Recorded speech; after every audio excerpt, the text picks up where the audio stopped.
Բայց այս հերթի հետ կապված, հերթագրվելու հետ կապված կարծում եմ կարևոր է նշենք նաև, որ սա նախատեսված է, որ 6 ամիս կարող է այդ հերթը, մինչև 6 ամիս կարող է լինել, եւ եթե 6 ամիս հերթի մեջ մարդը մնացել է, հերթը չի հասել, այդ ժամանակ կարող է նույնիսկ ուրիշին դիմել կամ հիմնադրամի հետ պայմանագիր չունեցող կազմակերպության դիմել եւ ստանալ իր բուժօգնությունը, ու պետքա բանարվի,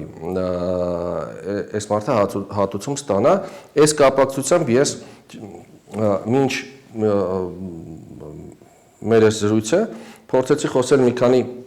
մասնագետների հետ, բժիշկների հետ, հասկանալու համար այս 6 ամիսը նորմալ ժամանակահատված է, թե ոչ։ Ուրեմն ինչա բազվում, մարդիկ ասում են, որ ենթադրենք վիրահատությունները, կա երկու դեպք, անհետաձգելի եւ անհապաղ, երբ որ կա կյանքի ռիսկ եւ ցուցում կա անհապաղ վիրահատություն կատարել, որը այն դեպքում է, երբ որ կա կյանքի ուղղակի վտանգ, մարդը կարող է մահանալ, եւ եթե չկա կյանքի ուղղակի սպառնալիք, ուրեմն վիրահատությունը համարվում է պլանային։ Բայց պլանային չի նշանակում, որ կարելի է պլանավորել 6 ամիս հետո վիրահատել մարդուն, որտեղ ենթադրենք մարդը ունի ինչ որ, չգիտեմ, քանի որ մասնագետ չեմ կարող լավ օրինակ չեմ բերում, բայց ենթադրենք կույրայքի կամ լեղապարկի բորբոքում ունի եւ այն աստիճանի, որ բուժման ենթակա չի կամ ոտքի անոթների խնդիր ունի, ոտքը այտուցվել է եւ պետքա վիրահատվի, միակ լուծումը դա է, իհարկե կյանքի սպառնալիք չի այդ պահին։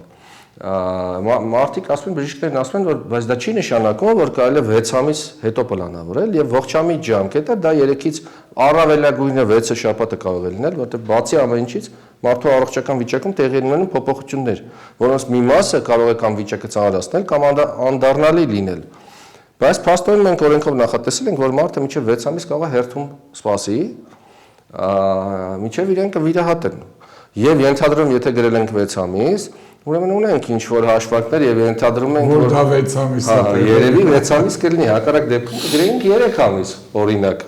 որը մոտարապես լավ 6 շաբաթից էլ ավել է, բայց մի քիչ ավել, շատ չի։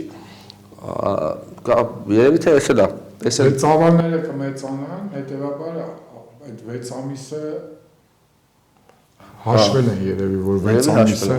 հազիվ հասցնեն 6-րդ ամսում անեն։